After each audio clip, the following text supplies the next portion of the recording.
Vacation, Sunday, മഴ. ഒരു മനുഷ്യനെ വഷളാക്കാൻ ഇതിലും വലുത് വല്ലതും വേണോ?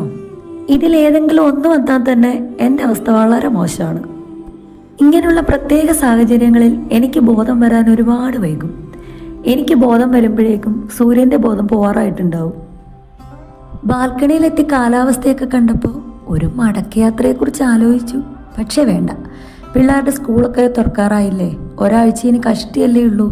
അതുകൊണ്ട് നേരത്തെ തന്നെ പരിപാടി അങ്ങോട്ട് തുടങ്ങിയ അന്നരത്തെ ഒരു ഓട്ടപ്പാച്ചിൽ അവസാനിപ്പിക്കാം. തണുപ്പിൻ്റേതായ ചെറിയൊരു കിച്ച് കിച്ച് എൻ്റെ തൊണ്ടയിലുണ്ട്, അത് നിങ്ങൾ കാര്യമാക്കണ്ട. ഒരു ദിവസത്തേക്കുള്ള എൻ്റെ എല്ലാ എനർജി ആവാഹിക്കുന്നത് ഈ സമയത്താണ്. വേറൊന്നുമല്ല, 1 സെൻറ്റിമീറ്റർ അങ്ങോട്ടോ ഇങ്ങോട്ടോ നീങ്ങാതെ മുഴക്കോലും സ്കെയിലും പ്രൊട്രാക്ടറും ഉപയോഗിച്ച് ബെഡ്ഷീറ്റ് വിരിച്ചിടുക. രാവിലെ വീട് മൊത്തത്തിലൊന്ന് അടുക്കിപ്പറക്കി ഇതുപോലെ ഇടാൻ ഒരു 15 മിനിറ്റ് വേണ്ടി വരും. പക്ഷേ ആ 15 മിനിറ്റിലാണ് എൻ്റെ ആ ഫുൾ ഡേയിലേക്കുള്ള മനസ്സമാധാനം മുഴുവൻ ഇരിക്കുന്നത്. ഞാനിത് ചെയ്തില്ലെങ്കിൽ ഈ പണി ചെയ്യാൻ 3 ആൾ വേറെയുണ്ട്.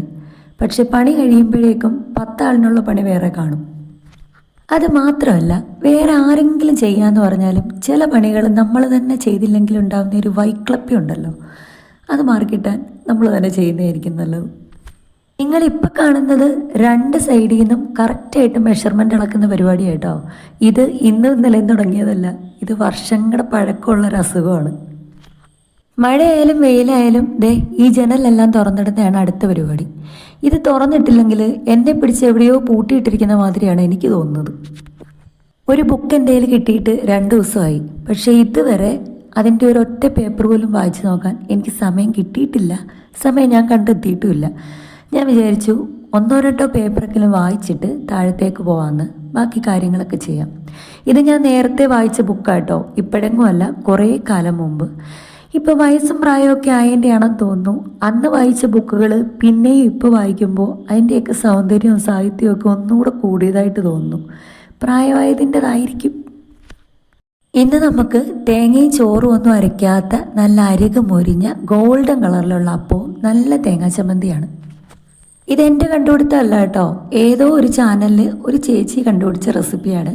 എന്തായാലും ചേച്ചിക്ക് എൻ്റെ ഒരുപാട് താങ്ക്സ്. എനിക്ക് ഏറ്റവും ഇഷ്ടമല്ലാത്ത പരിപാടിയാണ് അപ്പം ഉണ്ടാക്കുമ്പോൾ തലേന്ന് തേങ്ങ തിരുമുന്നത് അല്ലെങ്കിലും എനിക്ക് മെനക്കെട്ട പരിപാടിയാണ്. പ്രത്യേകിച്ച് ഈ അപ്പം ഉണ്ടാക്കുന്ന ദിവസം അത് മാറ്റി വെക്കുന്നത് തന്നെ ഈ തേങ്ങ തിരുകണമല്ലോ എന്ന് വെച്ചിട്ടാണ്. ചേച്ചിക്കൊരു താങ്ക്സ് പറഞ്ഞുകൊണ്ട് ഒരു ദിവസം ആരംഭിക്കാം. Good morning.